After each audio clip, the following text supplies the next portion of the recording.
भाव ये है पुण्यात्मा, जो प्रसंग चलता था वही आते हैं कि जैसे क्या मांगू कुछ थिर ना रहाई, और देखत नैन चला जग जाई, 1 लाख पूत 1.25 लाख नाती, और उस रावण के आज दीवान बैठी। के मांगे यहाँ की घटिया वस्तु, ठीक है भगवान दे रहा है ठीक है, और डिमांड करो ना देता ये मत सोचो कि भी भगवान ने ऐसा क्यों नहीं दिया। ये सब कुछ दे सकता आपको, ये जो चाहे सो कर सकता कबीर परमात्मा। इसकी डिक्शनरी में इम्पॉसिबल वर्ड नहीं है, ये वो समर्थ परमात्मा है। लेकिन बात यही ध्यान में रखना कि डॉक्टर उसी को वही वस्तु अलाउड करेगा जो उसके रोग में बढ़ावा नहीं, रोग ने सहयोगी हो। तो ये भी आप ध्यान रखना, ऐसी वस्तु आपको यहां से मिलेगी नहीं जो आपकी भक्ति का नाश करे, और बाकी आपका काम कोई 8 लगेगी नहीं। ये सत्कर मान लियो, बेसिक लिख लेना कि कोने में डायरी के।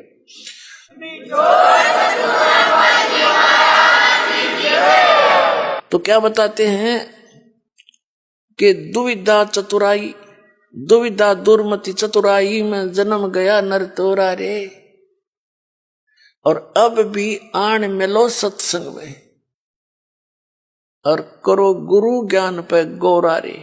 यानी गौर करो, इसमें गड़े ध्यान से विचार करो जो गुरु जी ज्ञान बताते हैं।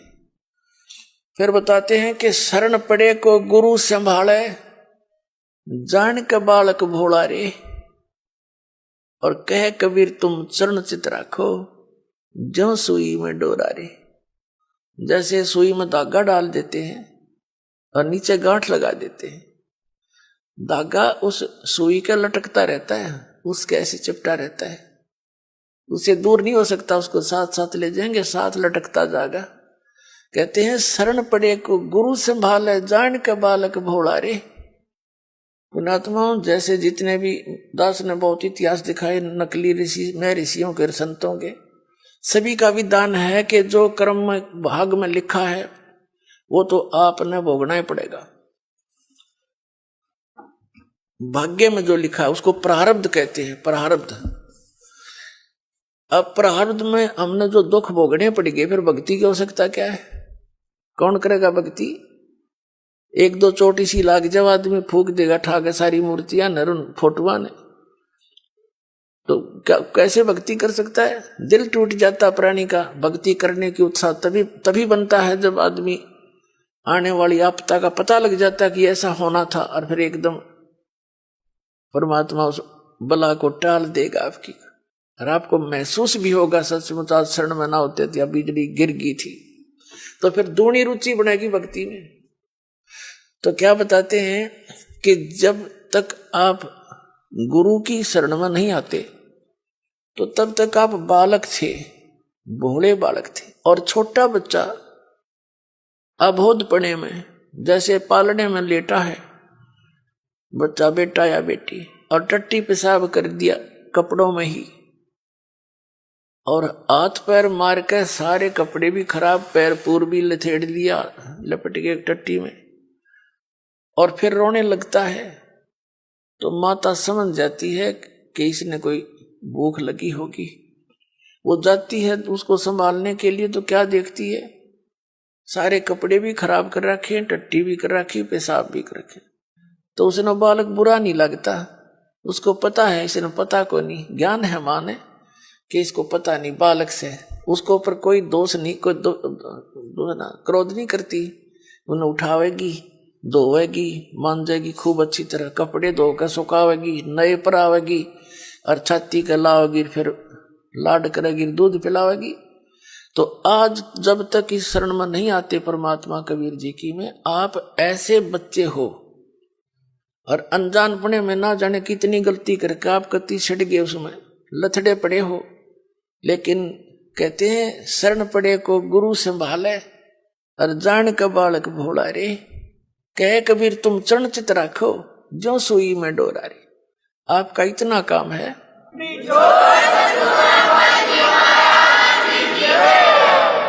आपके जो प्रारब्ध में जो पहले के जितने भी पाप थे वो आपके साथ लपेट के भेज रखे काल ने, और जिसे पुण्य थे वो भी अंदर डाल दिए, तो आपके दोनों मिलाकर मिश्रण कर रखे है।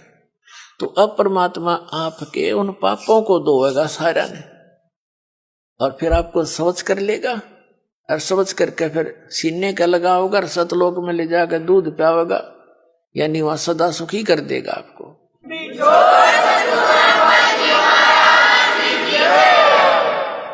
शरण पड़े को गुरु संभाल, जान के बालक भोरा रे, कह कबीर तुम चरण चित रखो।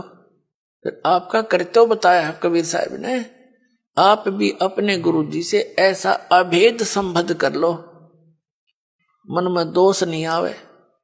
जिस दिन आपके गुरु जी के प्रति कोई विकार आता है, यानी कोई कमजोरी झांकते हो गुरुदेव के अंदर, तो उस दिन आपका नाम खंडित हो जाता है।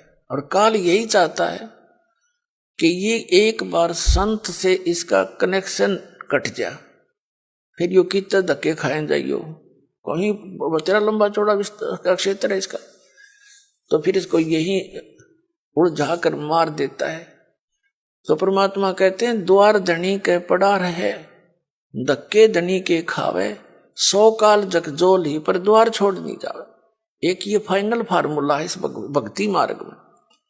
इस परमात्मा कबीर जी के धनी के द्वार पर पड़ा रहे और इसी के धक्के खावे, 100 काल जगजोल ही, कितना ही काल आपको झटके देता दिखे पर परमात्मा से दूर नहीं होना, यह बहुत बड़ी भूल हो जाएगी आपकी। अगर जैसे हम अज्ञानता में यानी बगैर अध्यात्म ज्ञान के कई बार बहुत कमजोर सोच बना लेते हैं और हम भूल जाते हैं कि हमने युगों युगों से पापों की गठड़ी बांध रखी है। और उसके लिए परमात्मा कहते हैं धीरे धीरे रे मना, धीरे सब कुछ हो, माली सींचे 100 घड़ा तो समय आए फल हो। आप जी ने भक्ति का बीज ईब बोया है कितने युगों के बाद। अभी तक आपकी पिछले संस्कार ही चल रहे थे, और कहीं थोड़े बहुत पुण्य कर दिए, कि दाने डाल दिए, को छोटे मोटे पुण्य, वो स्वर्ग में बर्बाद कराए आप। पुणात्माओं, ये भक्ति युग है। अब ये चौथा युग का बीच का समय है। इसमें अब करोड़ों की, कई करोड़ यानी पूरे विश्व में ये भक्ति पर लगेंगे प्राणी, अरबों खरबों की संख्या में। और जो पार होगे वो तो होगे, और रह भी बतेरे जाएंगे। तो वो जो रह जाएंगे ना, उनकी दुर्गति घनी होगी, क्योंकि ये कमाई तो इतनी गजब की बनेगी आपकी, पहले मंत्र से बहुत गजब की कमाई बन जाती है, जबरदस्त भक्ति धन संग्रह होता है आपका। और फिर उनके अगर आप पार नहीं हुए तो क्या करेगा आपके साथ में। जैसे आपकी भक्ति धन इन ऊपर के लोकों में आपको इनका प्रतिफल मिलेगा, जब सतलोक नहीं जान पाए तो फिर ऐसे बनेगी आपके साथ। इस मूल कमल में गणेश जी का जाप है, आपको दिया जाता है, इसका भक्ति धन आपका इकट्ठा हो रहा है, और पार हुए नहीं तो आगे छड़ी यही रहेगी आपकी। फिर ये लुटेरे आपको टर्न बाई टर्न लूटेंगे। आप गणेश जी के लोक में जाओगे, वहां गण बना देंगे आपको, आपकी पूंजी होगी, रेस्टोरेंट तैयार है, उसका कमीशन है इन देवताओं का। जैसे होटल के मालिक होते हैं, उनका कमीशन होता है वो अलग से, यानी उसमें अपना न्यारा चार्ज लगाते हैं उस बिल में। तो आप कहीं किसी में 10% आपकी कमाई से, किसी में 15%, किसी में 20-25%, ये अपना लेते हैं, तब अपना गुजारा चला रहे हैं। ये कंगाल लोग है 21 ब्रह्मांड तक का उस सतलोक की दृष्टि में। और आप भक्ति के धनी लोग वहां जाते हैं, जैसे यहाँ कुल्लू मनाली में जाते हैं गर्मियों में सेठ लोग, और 10-20 हजार रुपये खराब करके उल्टे फिर आ जाते हैं मुंह लटका कर कर्म क्षेत्र में। तो आप इस मूल कमल के मंत्र का जाप जो आपको दिया जाता है गणेश जी के लोक में, वहां ठाठ करोगे, यहाँ के नकली ठाठ। जब वहां आपकी ये पूंजी समाप्त हो जाएगी, उसके बाद आपको भेजेंगे ब्रह्मा जी के लोक में, क्योंकि उसका भी जाप आपने कर रखा है। वहां जब आपकी धन खत्म हो जाएगा, फिर जाओगे विष्णु जी के लोक में, क्योंकि उनका भी आपने धन इकट्ठा कर रखा है। फिर उसके रेस्टोरेंट में वहां रहोगे, उसके बाद फिर जाओगे आप श्री शिव जी के लोक में, उसकी भी कमाई करते हो, मंत्र जाप करते हो। फिर जाओगे दुर्गा जी के लोक में, और वहां भी जब समाप्त हो जाएंगे फिर आपके 2 मंत्र का जाप और रह गया, ये 2 अक्षर का सतनाम का जाप, तो उससे जाओगे आप फिर ब्रह्मलोक में, इस काल के निज लोक के अंदर।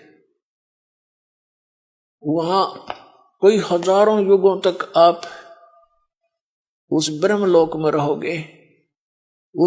वहां इस ओम के धन को खत्म करके फिर वापस आओगे, और फिर इस सतनाम के अंदर जो दूसरा मंत्र है, इसने काल ने उस ब्रह्मलोक में जीव को धोखा देने के लिए नकली सतलोक, नकली अलखलोक, नकली अगमलोक और नकली अकैलोक बना रखे।